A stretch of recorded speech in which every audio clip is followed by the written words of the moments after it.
Radio 3, the time is 5 o'clock. Time now for InTune with Sean Rafferty.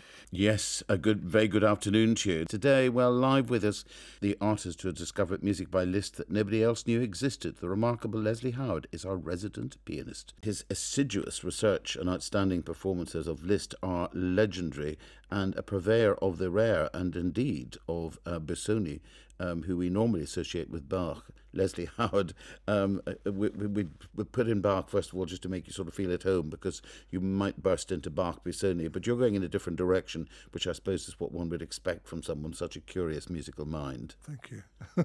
So it's Busoni and Beethoven. Yes, well, Beethoven wrote various sets of dances for the piano, which are mostly never played. This one little set's very attractive, and Busoni thought he would just decorate it towards the end with a little coda of his own. So it's, for the purist, it's not entirely pure, but it's not offensive in any way. Well, I know you go absolutely back to the source for everything, certainly as far as Liszt is concerned. How many years will those recordings of every note and a few that nobody knew existed? 14, 15 years? In the end, it was 20, because I kept on discovering more bits, or other people did, and sent them to me, and by we recorded 4 more CDs, so now there are 100. Goodness. Well, we're coming to Liszt in a moment or two, but we'll stay with Mr. Busoni. And I said people normally associate him with Bach, but actually he went much beyond there. I mean, he transcribed Wagner as well. He went all over the place, everybody from Schubert, Schoenberg. He got his finger in there and stirred it around a bit. What is it that appeals to you playing this rather than the Beethoven dance absolutely straight? Just because the ending is so cheeky and so jolly, it would be a shame to get all sniffy about it and never do it. Quite right. Humour in music is extremely necessary. I think Beethoven would probably appreciate it. Well, I was just saying that before when somebody asked, do you think Beethoven would have approved of that? And I think he would have had a chuckle. I think he might. He might even have added a bit himself. We'll be getting a list from you later, I know, and we look forward to that hugely.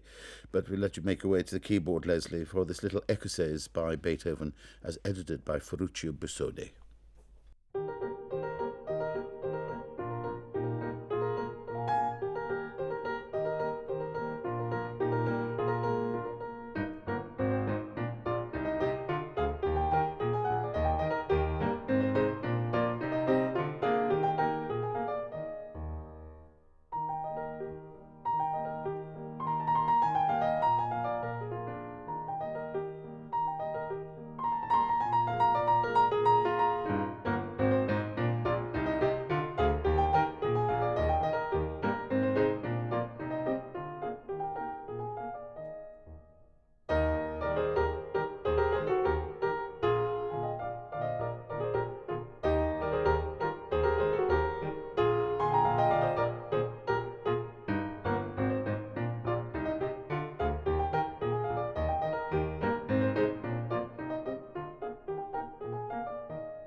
And the final flourished. Leslie, thank you very much indeed. Beethoven, edited by Busoni, Leslie Howard, playing live for us in the studio, and he'll be back to play for us shortly. Our resident pianist tonight is a composer, a polymath, remarkable Leslie Howard. He's at Wigmore Hall on Sunday celebrating, goodness, 45 years of recitals with a performance of Schubert and Liszt. Now, if you want to know anything about Liszt, he knows every note he's played. He will have played it and recorded it, as well as all the other great composers. And I know you're going to play Liszt for us next, Leslie, so it's my chance to ask, are there any notes that got away?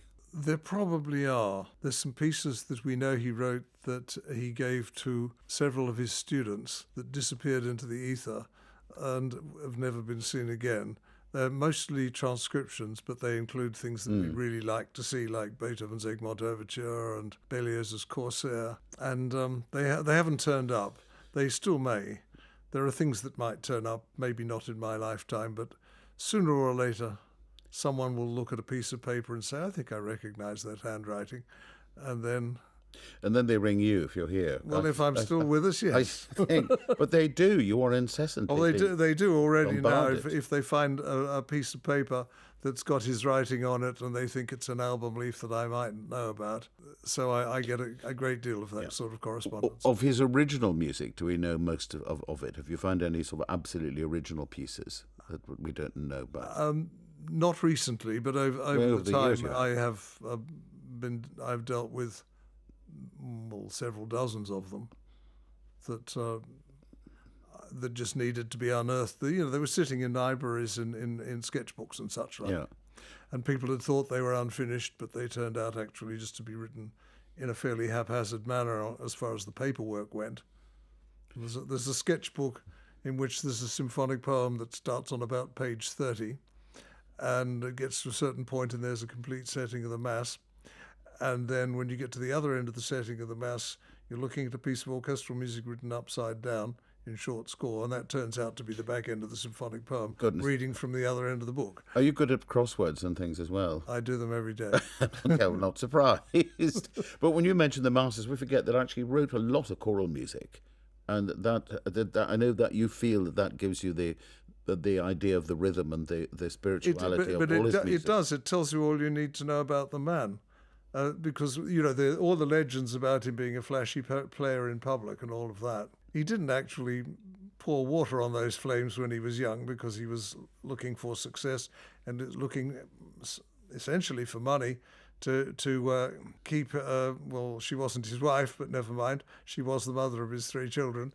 And, he had things he needed to spend money on. And then, of course, he made a lot of it. And people were very jealous about it. But people also forget that he retired from playing on the public stage when he was 35. Well, that was less than halfway through his life. Yeah. And then, of course, he's known as the Albéniz because he took orders. He took orders in the 1860s.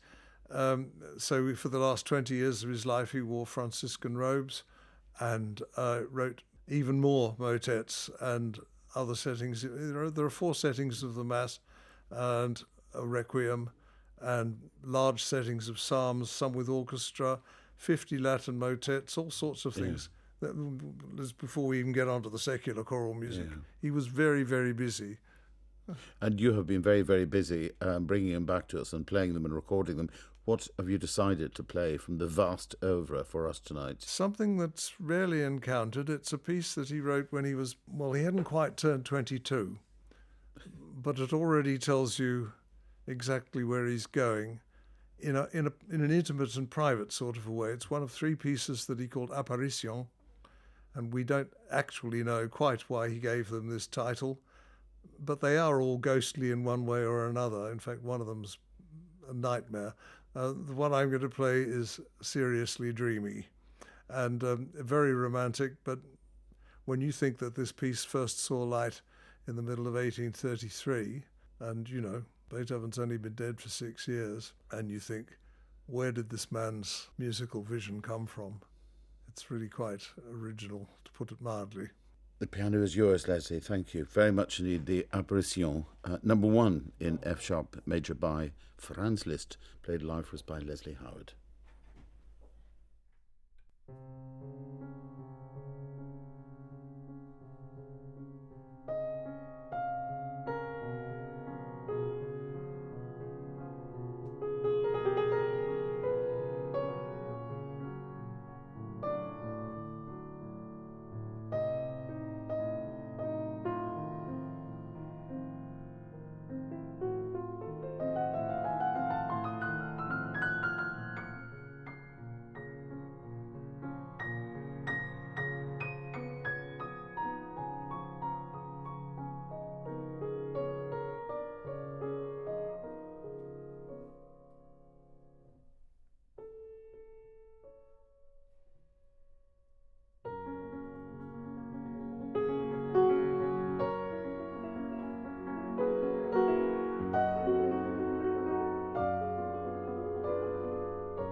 Leslie, thank you very much indeed. Leslie Howard playing Apparitions number 1 in F sharp major by Liszt. Rarely heard. Oh, it's extraordinary. I mean, the first few notes, you thought almost in the 20th century. Yes. Well, I suppose normal rules don't apply to geniuses. Well, how would you describe the music of Liszt? Because when you said, of course, he is not a flashy player, and he did stop publicly playing at 35. And you mention Liszt to people, and they think dazzle. Well, he did write a lot of pieces that require a considerable amount of technical know-how, but usually the technique is there to serve a very good musical purpose. If you just take his most famous piano piece, I suppose, which is the sonata, you have to have a complete technique to play that piece, but you will make a pig's ear of it unless you play it with, the proper understanding and the fact that it's a spiritual piece more than anything else that it is. Of course, there are pieces that he meant to be amusing and meant to be applause-raising, like the great war horse that he wrote when he was still in his 20s, the Grand Chromatic Gallop. These things people do right, but when you actually look at Liszt's work in the round, if we just stick with the piano music, there is more of it that is slow than is fast, there is more of it that is soft than is loud, and there is more of us that's, by a long way, that is deeply thoughtful than it is music for public entertainment. Yeah, when did you get bitten by the bug? I was about 13, I think. I knew some of the music in the back of my head, but I heard a performance of the Faust Symphony, and I just thought, this is just amazing, this piece. And I determined to look at as much Liszt as I could. And before that, my hands weren't fully grown, so I couldn't actually do the stretches required to play the Petrarch Sonnet 104 or any of that. But pretty soon he started to enter my repertoire. It was still a while before I worked out how to do octave glissandi. You've conquered it all, Leslie, and I'm sure it will go extremely well with Schubert as well. You're doing the Wanderer, a big piece of Schubert on. Well, Liszt was a great fan of Schubert. Yeah. And he was a great fan of the Wanderer Fantasy. He arranged it for piano and orchestra at one stage. He also did a version of it for 2 pianos. He did his own edition of it for piano solo, in which he simplified the last section, because, as we know, famously, Schubert couldn't play it. He's supposed to have played it for a group of his friends and flung it across the room saying, "Let the devil play it." Yeah. And but it was a very influential piece upon Liszt, and in terms of its structure and the transformation of themes and things. But then I'm balancing that with 5 pieces of Liszt, and 2 early works, a piece called Lyon, which is a march inspired by the workers' uprising in 1834, an early Harmonie Poétique, the second Mephisto Waltz from his old age, and then from his middle period, the 2 great legends of St. Francis of Assisi and St. Francis of Paula. You've covered it all, but you are going to play Albéniz for us now, and I was going to wonder why you're doing that, but I know that Albéniz had lessons from Liszt, so that's the connection. He did, but my connections with this piece are old too. I think it's probably 60 years since I first played it. It'll still sound fresh, Leslie. Thank you very much. See what I can manage. Well, you're taking us to Seville, which is very kind of you. Probably not as hot as it is here at the moment. This is from his Suite Espanola, Albéniz's Suite Espanola. The third of the piece is Sevillanas.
Leslie, thank you very much indeed. Seville from the Suite Espanola by Albéniz, played live for us by Leslie Howard. And he's at the Whitmore Hall on Sunday at 7:30 with Schubert, The Wonder of Fantasy, and music by Liszt as well. Lovely to have you with us. Thank you very much indeed. Thank you.